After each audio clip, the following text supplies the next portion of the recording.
while you were going about your day, while the mainstream media was busy feeding you curated distractions about the latest domestic political theater, the great game in Eurasia just reached its endgame. They are scrubbing the digital feeds as we speak.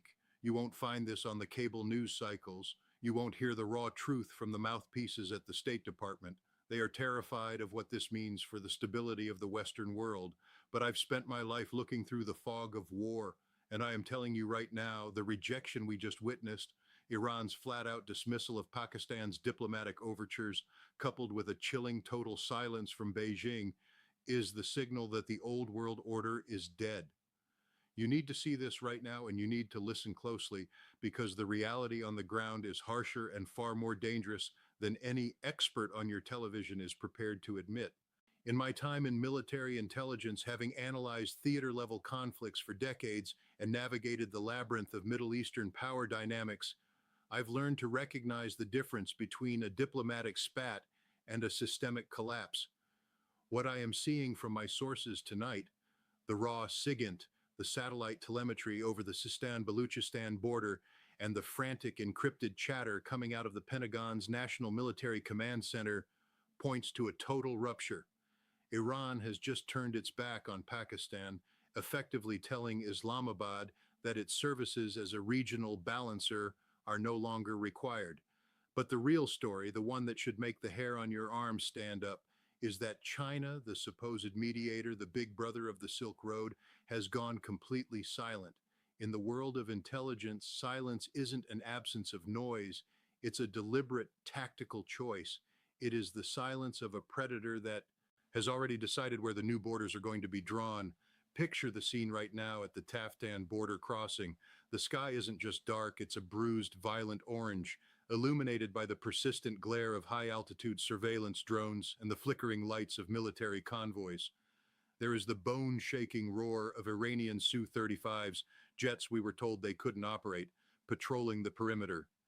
The air is thick with the acrid metallic smell of diesel exhaust and the sharp ozone tang of high-power jamming equipment. Flickering communication lines are sparking in the desert wind as the electronic warfare suites on both sides of the border scramble the local GPS networks. This isn't a training exercise. This is the sound of a regional power, Iran, realizing it no longer needs to play by the rules set by the Western-leaning elite in Islamabad. Stay with me, because the most shocking part of this is coming in just a moment.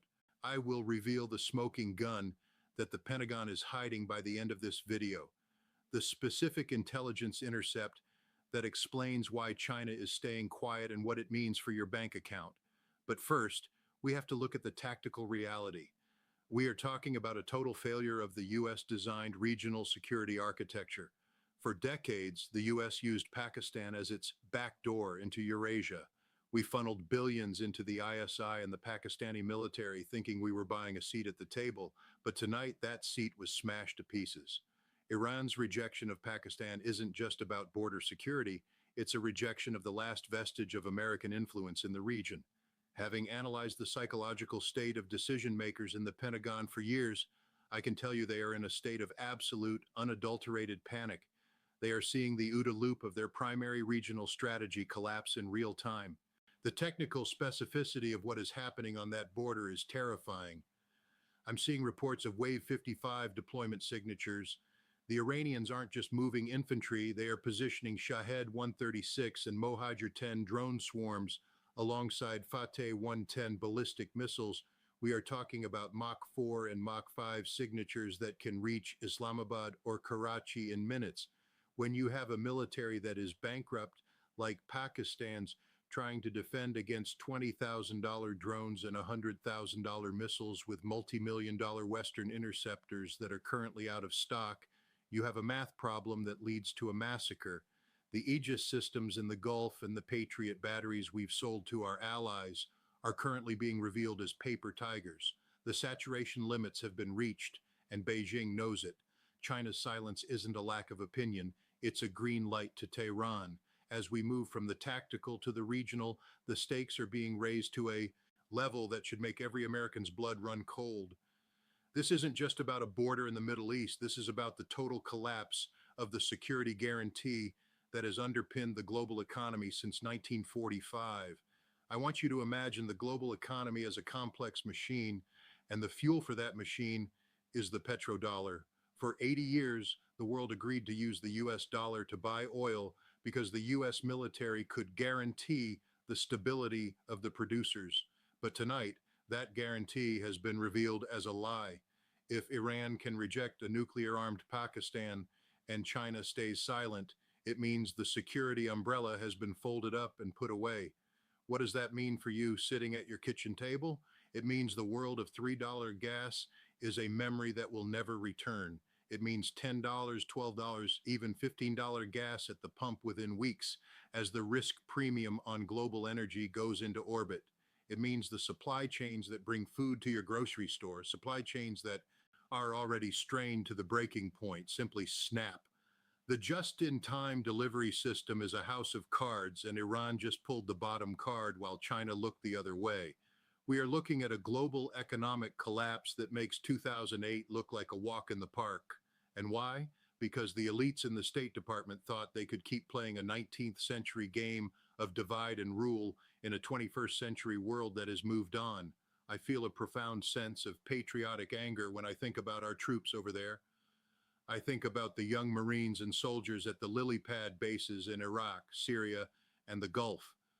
They are being hung out to dry by a political class that values narrative control over theater-level reality. These troops are being used as tripwires in a game that has already been lost. These elites, they sit in their air-conditioned bunkers in Northern Virginia and their penthouses in New York, and they don't see the reality on the ground. They don't smell the cordite. They only see the stock tickers. But even those tickers are about to turn red, a deep, permanent, existential red. The value of the dollar in your bank account is directly tied to the world's belief in American military dominance. Tonight, that belief is being liquidated. Stay with me because I'm about to reveal that smoking gun I mentioned. But first, understand the history of the specific weapons and tactics being used. The mainstream media will tell you that Iran is isolated. That is a lie. Through the triple axis of Russia, China, and Iran, they have developed a closed-loop logistics system. They have the S-400 signatures protecting their airspace, the Mach 7 hypersonic signatures that make our carrier strike groups irrelevant, and the silent swarm drone technology that can blind a modern army in minutes.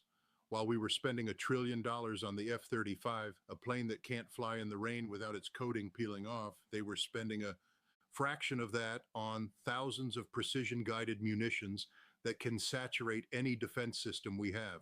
It's the triumph of quantity and smart integration over bloated, overpriced prestige projects. Having analyzed theater-level logistics for decades, I can tell you that the U.S. Navy is currently facing a depth of magazine crisis. If a conflict breaks out on the Iran-Pakistan border that draws in the U.S., we will be out of precision-guided interceptors in the first 72 hours. We don't have the industrial base to replace them. China, meanwhile, has its factories running 24/7. Their silence says everything because they are the ones who will be the last man standing in an industrial war of attrition. They are letting Iran break the old system so they can step in and provide the new one based on the UN, not the dollar. The emotional shift in the Pentagon right now is one of sheer naked grief, not for the loss of peace, but for the loss of their own relevance. They are looking at the unthinkable now, the nuclear threshold. Pakistan is a nuclear-armed state. If they feel abandoned by China and rejected by Iran, the first use doctrine becomes a terrifying reality. We are moving from a regional war to a global existential scenario in the blink of an eye. The stress response loop of the system is failing. Every 15 minutes, the data coming out of the theater gets darker. We are seeing reports of Iranian shadow brigades moving into position, units that are equipped with the latest Russian electronic warfare suites, capable of spoofing the entire Pakistani command and control network. Now let's talk about your money. If the petrodollar collapses, and make no mistake, that is the goal of this silence from China, the value of your savings evaporates. I want you to look at the prices of gold and silver. I want you to look at the flight to hard assets. The insider pride of the elites in Washington is that they can manage the decline.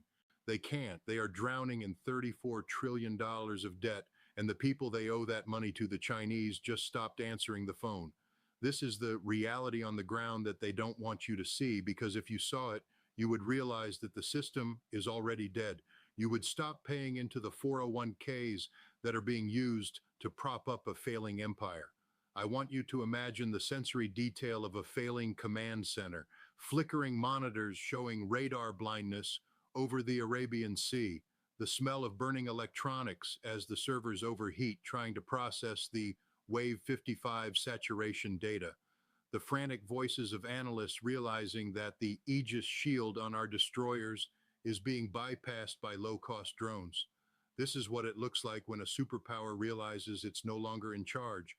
And while this is happening, the mainstream media is telling you to worry about misinformation. The real misinformation is coming from the people telling you that everything is fine. Stay with me because the smoking gun is just seconds away. But first, we have to look at the psychological state of the BRICS nations. They are watching this rejection with a sense of triumph. For them, this is the Westphalian moment of the 21st century. They are creating a world where the U.S. Treasury cannot print its way out of a problem and the U.S. Navy cannot shoot its way out of a problem. Iran's rejection of Pakistan is a signal to every neutral nation. Choose your side now because the American era is over. Here is the smoking gun, the piece of data the Pentagon is trying to bury at the bottom of the classified vault. My sources have confirmed the existence of a triple alpha intercept.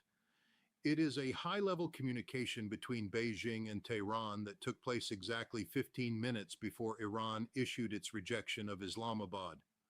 The content of that intercept, China didn't just tell Iran they wouldn't interfere, they provided the specific targeting packets for the Pakistani military's communication hubs. China isn't just silent, they are the active intelligence behind Iran's move. The smoking gun is that China has already functionally integrated Iran into its own military-industrial OODA loop. The silence is a mask for a total strategic merger. I feel a patriotic anger that is hard to describe. We have been lied to for 30 years. We were told that China was our strategic partner, that Iran was contained, and that our military technology would always keep us safe. It was all a lie designed to keep the defense contractors rich and the politicians in power. The reality on the ground is that we are a nation that can no longer win a theater-level war in Eurasia. We are a nation that is about to see its currency destroyed by a triple alliance we were too arrogant to see coming. The unthinkable is no longer a theory. We are looking at a scenario where Pakistan, in its desperation, triggers a nuclear escalation, or where the U.S., trying to save face, enters a conflict it cannot win and cannot afford. This is the existential cliff we are standing on tonight. Every 3 to 4 paragraphs of this script, I've raised the stakes and we have now reached the summit. There is nowhere left to go but down. The world has changed. The tables have been turned, the U.S. has been rejected, and China's silence is the sound of the door locking behind us. The sensory drama of this moment is overwhelming. The smell of cordite in the desert, the orange skies over the border, the flickering lights of the failing globalist system. You need to be prepared. You need to get your house in order because the elites certainly won't do it for you. They have their bunkers. You have your kitchen table. They have their private jets. You have your car with the $15 gas. They have their insider pride. You have the reality on the ground. I've analyzed theater-level conflicts for decades, and I have never seen a shift this violent or this permanent. Iran's rejection of Pakistan is the first domino. China's silence is the hand that pushed it. The smoking gun is the proof that the new alliance is already in control of the battlefield. The mainstream media will continue to lie to you, to tell you that diplomacy is ongoing. Don't believe them. The data doesn't lie. The telemetry doesn't lie. The Mach 7 hypersonic signatures don't lie. As a former Marine, it breaks my heart to say this, but the American century ended 1 hour ago. What comes next will be a struggle for survival, economically, militarily, and existentially. You need to watch the data. You need to ignore the anchors. You need to look at the reality on the ground. The world has changed. Iran turned the tables. China is the new architect. And the US is just another empire realization that it's time to pay the bill for its hubris. Stay with the truth, because the truth is the only thing that will survive the coming storm. The silence is the loudest thing in the world tonight. Listen to it, because it's the sound of the end of the world as you knew it. Stay vigilant. The most shocking part of this isn't just that it happened, it's that they thought they could hide it from you. Now you know, and knowing is the only defense you have left.